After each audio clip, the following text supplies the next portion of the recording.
नाज़रीन, हज़रत शाह मर्दान शाह उर्फ पीर पागारे जी अॼु नाई वरसी मल्हाई वई। पीर साहब पागारे जी ज़िंदगी जे हवाले सां अव्हांखे ॾेखारियूं था एजाज़ राजड़ जी ही ख़ुसूसी रिपोर्ट।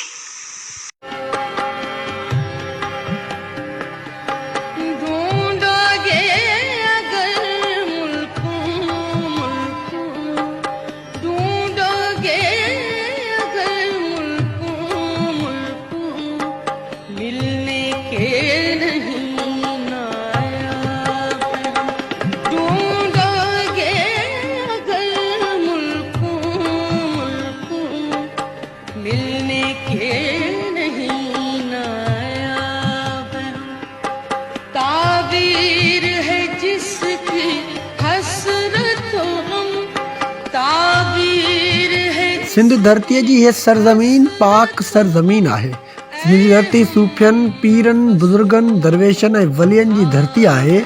उन्हनि पीरन ऐं बुजुर्गन में पीर ॻोठ खैरपुर ज़िले में क़ाइम हज़रत रोज़े धणी रहमतुल्लाह अलैह जी गादी न सिर्फ़ सिंध पर पूरे पाकिस्तान में मशहूर आहे। उन गादीअ जे सभिनी गादी नशीननि जी हिकु अलॻि ई तारीख़ रक़म आहे।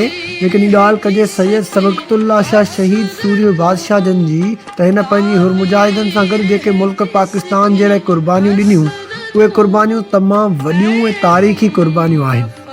साॻी रीति सूर्य बादशाह जो फर्ज़ंद सतूं पीर पागारो हज़रत शाह मर्दान शाह बि कंहिं तारीफ़ जो मोहताज न आहे।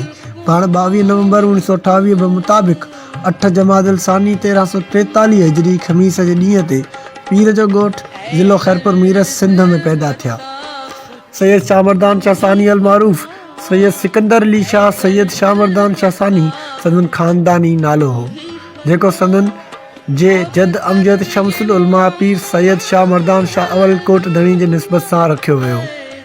सैयद सिकंदर अली शाह संदन अरफी नालो आहे ऐं खेनि किंगरीअ वारो पीर पिणु सॾियो वेंदो हो। खेनि सिलसिलेवार गादियुनि जे हिसाब सां छट धणीअ जो लक़ब मिलियल हो।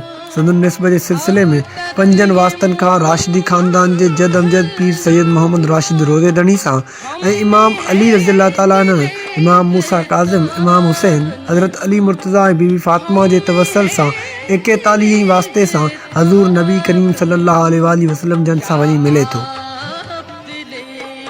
पाण पंहिंजी इब्तिदाई तइलीम पीर जो ॻोठ मां अहमद फ़कीर महर नाले घोटकी जे हिकु बुज़ुर्ग ऐं हाफ़िज़ इमाम बख़्श बाकरानी वारे खां हासिलु कई। 20 मार्च 1943 ते अंग्रेज़ हुकूमत पंहिंजे ठाहियल मनसूबे तहत सैयद सूर्य बादशाह जन खे ताज बरतानिया जे ख़िलाफ़ बग़ावत जे ॾोह में हैदराबाद सेंट्रल जेल में फांसीअ जी सज़ा ॾेई शहीद करे छॾियो। एतिरे ताईं जो संदन मड़ मुबारक खे अणॼातल हंधि दफ़न करायो वियो। अंग्रेज़ सरकार सूर्य बादशाह जी शहादत जी ख़बर खां संदन साहिबज़ादनि ऐं फैमिली खे बेख़बर रखियो।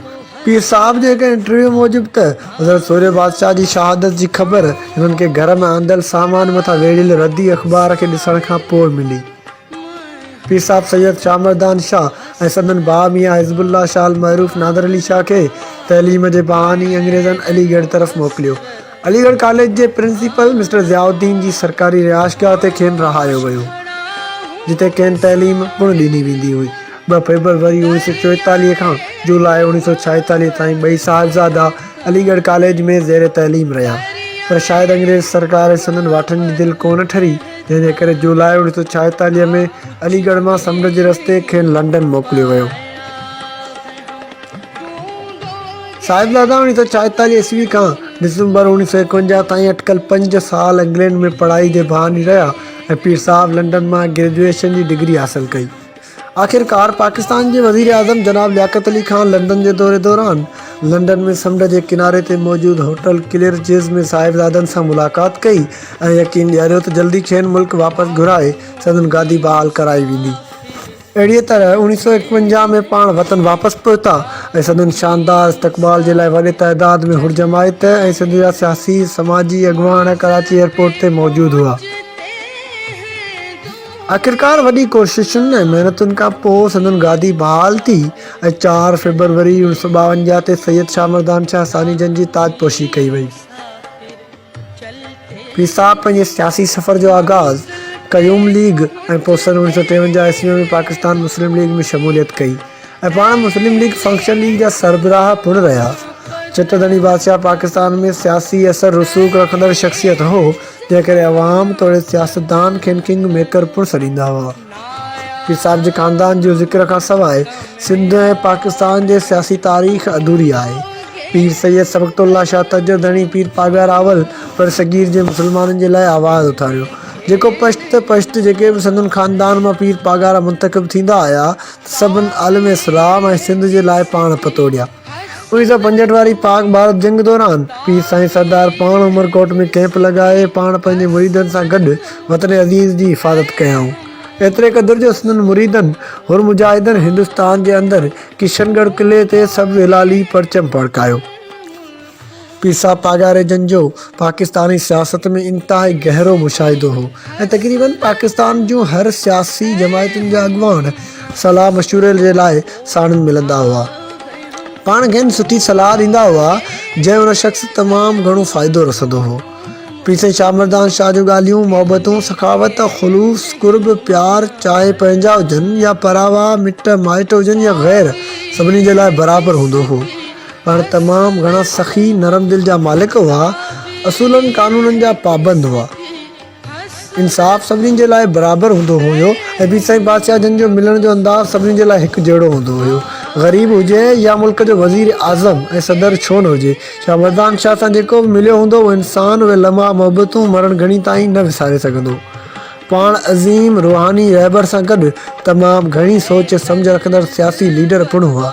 पाण हर कंहिंखे इज़त शोहरत ॾियारण जी कोशिशि कंदा हुआ। पाण नंढनि नंढनि माण्हुनि खे ज़मीन तां खणी आसमान जे कामयाबियुनि जी ऊचाइयुनि ते पहुचाईंदा हुआ, उन्हनि खे वॾनि मनसबनि ते पहुचाईंदा। पाण तारीख़ 10 जनवरी 2012 मुताबिक़ 16 सफ़ल मुज़फ़र 1433 हिजरी ते राति जो 11:30 ते लंडन जे अस्पताल में वफ़ात पाताऊं। खैन पीर जो ॻोठु खैरपुर सिंध में इमामुल आरफीन हज़रत रोज़े धनी रहमतुल्लाह अलैह जी मज़ार में मदफून कयो वियो। पर अॼु बि पीर सैयद शामर्दान शाह लखी न बल्कि करोड़ी दिलनि में राज करे रहियो आहे ऐं शायदि ई को शामर्दान शाह खे विसारे सघियो हूंदो। अजीज़ एजाज राजड़, टाइम न्यूज़। सिंध काम भी रहेगा, दाम भी रहेगा, क्योंकि फूड हमारे पास है। बुजुर्ग लोगों ने फरमाया है, little things please little minds.